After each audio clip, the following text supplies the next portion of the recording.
ಕೊಡಗಿನಲ್ಲಿ ಮುಂಗಾರು ಪೂರ್ವ ಮಳೆಯಿಂದ ಜನ ಪರದಾಡೋ ಹಾಗಾಗಿದೆ. ಚೌಡೇಶ್ವರಿ ಬಡಾವಣೆಯ ಮನೆಗಳಿಗೆ ಮಳೆ ನೀರು ನುಗ್ಗಿದೆ, ಚರಂಡಿ ನೀರು ನುಗ್ಗಿದೆ. ಕುಶಾಲನಗರದ ಬಳಿ ಗುಮ್ಮನಕೊಲ್ಲಿಯಲ್ಲಿ ಚೌಡೇಶ್ವರಿ ಬಡಾವಣೆಯಲ್ಲಿ ಚರಂಡಿ ನೀರು ಉಕ್ಕಿ ರಸ್ತೆ ಮೇಲೆಲ್ಲ ಹರಿದಿದೆ, ಹಾಗೆ ಮನೆಗಳಿಗೂ ಕೂಡ ನುಗ್ಗಿದೆ. ಭಾರಿ ಮಳೆಯಿಂದಾಗಿ ಪ್ರವಾಹದ ಹಾಗೆ ರಸ್ತೆಯಲ್ಲಿ ನೀರು ಹರಿತಾ ಇದೆ. ಈ ಪರಿಣಾಮ ತಗ್ಗು ಪ್ರದೇಶದ ಮನೆ ಮತ್ತು ಅಂಗಡಿಗಳಿಗೆ ನೀರು ನುಗ್ಗಿರೋದು ಸಾಕಷ್ಟು ಅವಾಂತರ ಸೃಷ್ಟಿಯಾಗಿದೆ. ಮೇ 23ರವರೆಗೆ ಜಿಲ್ಲೆಯಲ್ಲಿ ಆರೆಂಜ್ ಅಲರ್ಟ್ ಅನ್ನೋ ಸೂಚನೆಯನ್ನು ಕೂಡ ಹವಾಮಾನ ಇಲಾಖೆ ಕೊಟ್ಟಿದೆ. ಭಾರತೀಯ ಹವಾಮಾನ ಇಲಾಖೆಯಿಂದ ಮೇ 23ನೇ ತಾರೀಕಿನವರೆಗೂ ಮಳೆಯ ಮುನ್ಸೂಚನೆ ಇದೆ. ಸೊ ಇದೆಲ್ಲ ನೀವು ದೃಶ್ಯದಲ್ಲಿ ನೋಡ್ತಾ ಇರೋದು ಯಾವ ರೀತಿ ಅವಾಂತರ ಸೃಷ್ಟಿಯಾಗಿದೆ ಕೊಡಗಿನಲ್ಲಿ ಧಾರಾಕಾರ ಮಳೆಯಿಂದ ಅಂತ. ಅದರಲ್ಲೂ ತಗ್ಗು ಪ್ರದೇಶದಲ್ಲಿ ಇರುವಂಥವ್ರಿಗಂತೂ ಬಹಳ ಪರದಾಟ ಆಗೋ ಹಾಗಾಗಿದೆ. ಕೇವಲ ಮಳೆ ನೀರು ಅಷ್ಟೇ ಅಲ್ಲ, ಚರಂಡಿಗಳು ಉಕ್ಕಿ ಹರಿದಿರೋದ್ರಿಂದ ಅದೆಲ್ಲ ಮನೆಗಳಿಗೆ ನುಗ್ಗಿದೆ, ಅಂಗಡಿಗಳಿಗೆ ನುಗ್ಗಿದೆ. ಪರಿಸ್ಥಿತಿ ಒಂದು ರೀತಿ ಜನರಿಗೆ ಮಳೆ ಬಂದರೆ ಏನಪ್ಪ ಅನ್ನೋ ಹಾಗಾಗಿದೆ. ಯಾಕಂದರೆ ಪರದಾಡುವಂಥದ್ದು ಪ್ರತಿನಿತ್ಯ ಇಷ್ಟು ದೊಡ್ಡ ಪ್ರಮಾಣದಲ್ಲಿ ಮಳೆ ಆಗೋದ್ರಿಂದ ಮನೆಯಿಂದ ಹೊರಬರೋದು ಕಷ್ಟ ಆಗುತ್ತೆ. ವಾಹನ ಸಂಚಾರ, ಜನಜೀವನ ಎಲ್ಲವೂ ಕೂಡ ಅಸ್ತವ್ಯಸ್ತ ಆಗಿರೋದ್ರಿಂದ ಬಹಳಷ್ಟು ಕಡೆಗಳಲ್ಲಿ ರಸ್ತೆ ಮೇಲೇ ಯಾವ ರೀತಿ ಮಳೆ ನೀರು ಹರಿತಾ ಇದೆ. ಎಷ್ಟೋ ಕಡೆಗಳಲ್ಲಿ ಚರಂಡಿಗಳು ಓವರ್ಫ್ಲೋ ಆಗಿರುವಂಥ ಫಜೀತಿಗಳನ್ನು ದೃಶ್ಯಗಳಲ್ಲಿ ನೋಡಬಹುದು. ಇನ್ನೂ 2 ದಿನ 23ನೇ ತಾರೀಕಿನವರೆಗೂ ಕೂಡ ಆರೆಂಜ್ ಅಲರ್ಟ್ ಅಂತ ಭಾರತೀಯ ಹವಾಮಾನ ಇಲಾಖೆ ಹೇಳ್ತಾ ಇದೆ. ಕೊಡಗಿನಾದ್ಯಂತ ಬಹುತೇಕ ಕಡೆಗಳಲ್ಲಿ ಇದೇ ರೀತಿ ವರುಣನ ಆರ್ಭಟ ಮುಂದುವರಿತಾ ಇದೆ. ಸಾಕಷ್ಟು ಕಡೆಗಳಲ್ಲಿ ರಸ್ತೆಗಳೇ ಕೆರೆಯಂತಾಗ್ಬಿಟ್ಟಿದೆ, ಮನೆಗಳ ಒಳಗೆಲ್ಲ ನೀರು ನುಗ್ತಾ ಇದೆ. 3ರಿಂದ 4 ಅಡಿ ನೀರು ನಿಲ್ತಾ ಇರುವಂಥ ದೃಶ್ಯಗಳನ್ನು ನೀವು ಇಲ್ಲಿಗೆ ಗಮನಿಸಬಹುದು. ಎತ್ತರದ ಪ್ರದೇಶಗಳಲ್ಲಾದರೆ ಪರವಾಗಿಲ್ಲ, ಪರಿಸ್ಥಿತಿಯನ್ನು ಹೇಗೋ ನಿಭಾಯಿಸಬಹುದು. ಆದರೆ ತಗ್ಗು ಪ್ರದೇಶಗಳಲ್ಲಿರುವಂಥ ಜನವಸತಿ ಏನಿದೆ, ಅವರ ನಿವಾಸಗಳು, ಅಂಗಡಿ ಮುಂಗಟ್ಟುಗಳು ಎಲ್ಲವೂ ಕೂಡ ಇದರಿಂದ ಬಹಳ ಹಾನಿಯನ್ನು ಎದುರು ನೋಡೋ ಹಾಗಾಗಿದೆ. ಅಂಗಡಿ ಮುಂಗಟ್ಟು ಮನೆಗಳಿಗೆಲ್ಲ ಮಳೆ ನೀರು ನುಗ್ತಾ ಇರುವಂತಹ ಪರಿಣಾಮ ಜನರಿಗೆ ಒಂದು ರೀತಿ ದಿಕ್ಕು ತೋಚದ ಹಾಗಾಗಿದೆ. ಮಳೆರಾಯ ಸ್ವಲ್ಪ ಬಿಡುವು ಕೊಟ್ಟರೆ ಏನಾದರೂ ತಾತ್ಕಾಲಿಕವಾಗಾದರೂ ಒಂದು ಪರಿಹಾರ ಕಂಡುಕೊಳ್ಬಹುದು. ಆದರೆ ಎಡಬಿಡದೆ ಮಳೆ ಸುರಿತಾ ಇರೋದ್ರಿಂದ ಇಂಥದ್ದೇ ಪರಿಸ್ಥಿತಿ ನಡುವೆ ಅವರು ಬದುಕಬೇಕಾಗಿರುವಂಥ ಸನ್ನಿವೇಶ ಸದ್ಯ ಅಲ್ಲಿ ಸೃಷ್ಟಿಯಾಗಿರುವಂಥದ್ದು. 4 ಬೇರೆ ಬೇರೆ ದೃಶ್ಯಗಳನ್ನು ಗಮನಿಸ್ತಾ ಇದ್ದೀರಾ. ಕೊಡಗಿನಲ್ಲಿ ಮಳೆಯ ಆರ್ಭಟ ಹೀಗಿದೆ.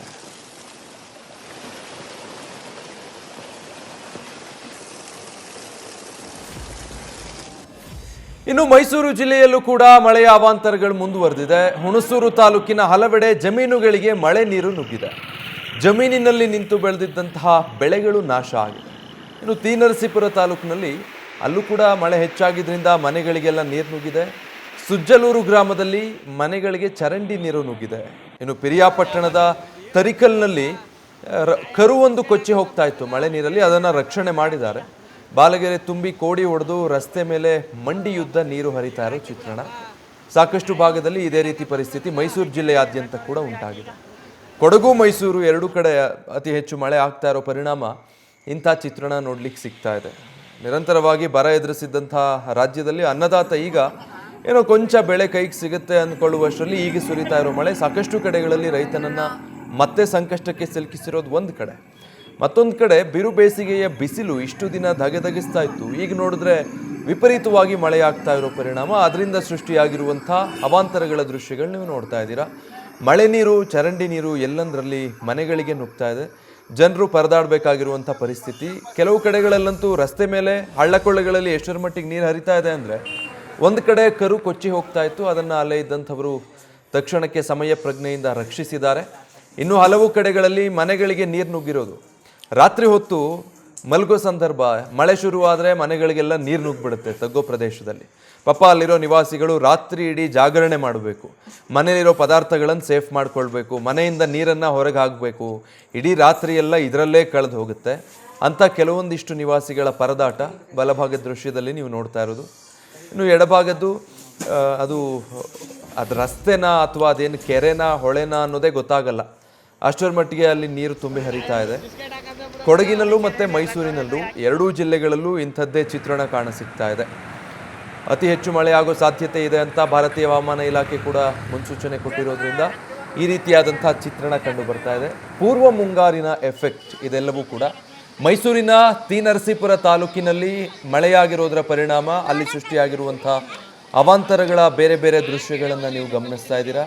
ರಸ್ತೆಗಳಲ್ಲೂ ಅವಾಂತರ, ಮನೆಗಳಿಗೆ ನೀರು ನುಗ್ಗಿ, ಚರಂಡಿ ನೀರು ನುಗ್ಗಿ ಅಲ್ಲೂ ಕೂಡ ಅವಾಂತರ. ಇನ್ನು ಒಂದಷ್ಟು ಕಡೆಗಳಲ್ಲಿ ರಸ್ತೆನೇ ಕುಸಿದು ಹೋಗಿದೆ. ದೃಶ್ಯದಲ್ಲಿ ನೀವು ಗಮನಿಸಿದ್ರೆ ಮತ್ತೊಂದು ಕಡೆ ವಾಹನಗಳು ಕೊಚ್ಚಿ ಹೋಗಿದೆ, ರಸ್ತೆಯಲ್ಲಿ ನಿಲ್ಲಿಸಿದಂಥ ವಾಹನಗಳೆಲ್ಲ ಎಷ್ಟೋ ಕಡೆ ಮುಳುಗಡೆ ಆಗೋಗಿದೆ, ಪ್ರಾಣಿಗಳು ನೀರಿನಲ್ಲಿ ಕೊಚ್ಕೊಂಡು ಹೋಗುವಂಥ ಪರಿಸ್ಥಿತಿ ನಿರ್ಮಾಣ ಆಗಿದೆ. ಸದ್ಯಕ್ಕೆ ಅಲ್ಲಿದ್ದಂಥವರು ಸಿಬ್ಬಂದಿ ಮತ್ತು ಸ್ಥಳೀಯರು ಆ ಕರುವೊಂದನ್ನು ರಕ್ಷಿಸಿರೋ ದೃಶ್ಯ ಕೂಡ ಕಾಣಸಿಗ್ತಾ ಇದೆ. ಮಳೆ ಬರಲಪ್ಪ ಅಂದ್ಕೊಳ್ತಿದ್ದವ್ರಿಗೆ ಈಗ ಬರ್ತಾ ಇರೋ ಮಳೆ, ಅದರಿಂದ ಬೀಳ್ತಾ ಇರೋ ಹೊಡೆತ, ತಕ್ಷಣಕ್ಕೆ ದೊಡ್ಡ ಪ್ರಮಾಣದಲ್ಲಿ ಮಳೆ ಆಗ್ತಾ ಇರೋದ್ರಿಂದ ಸ್ವಲ್ಪ ಎಲ್ಲ ಅವಾಂತರ ಸೃಷ್ಟಿಯಾಗಿದೆ.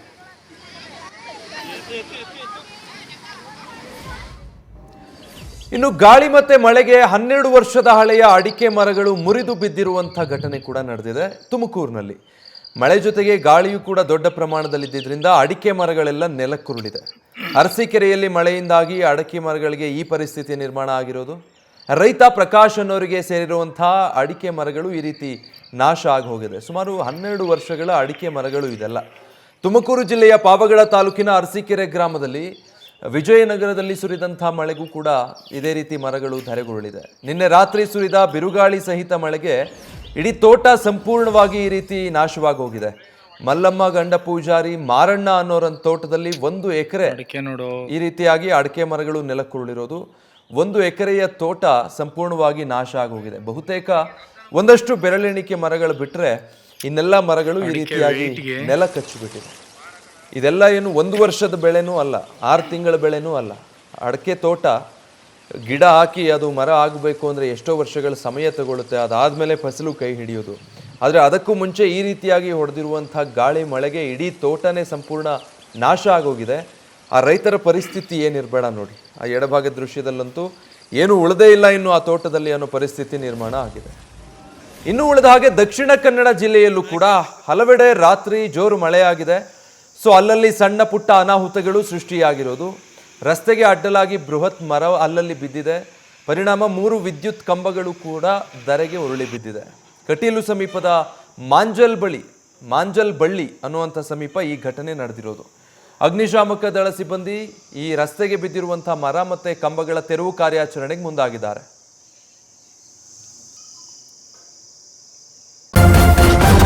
ನ್ಯೂಸ್ ಫಸ್ಟ್ ನಿರ್ಭೀತಿಯಿಂದ ನಿಮ್ಮ ಪರವಾಗಿ.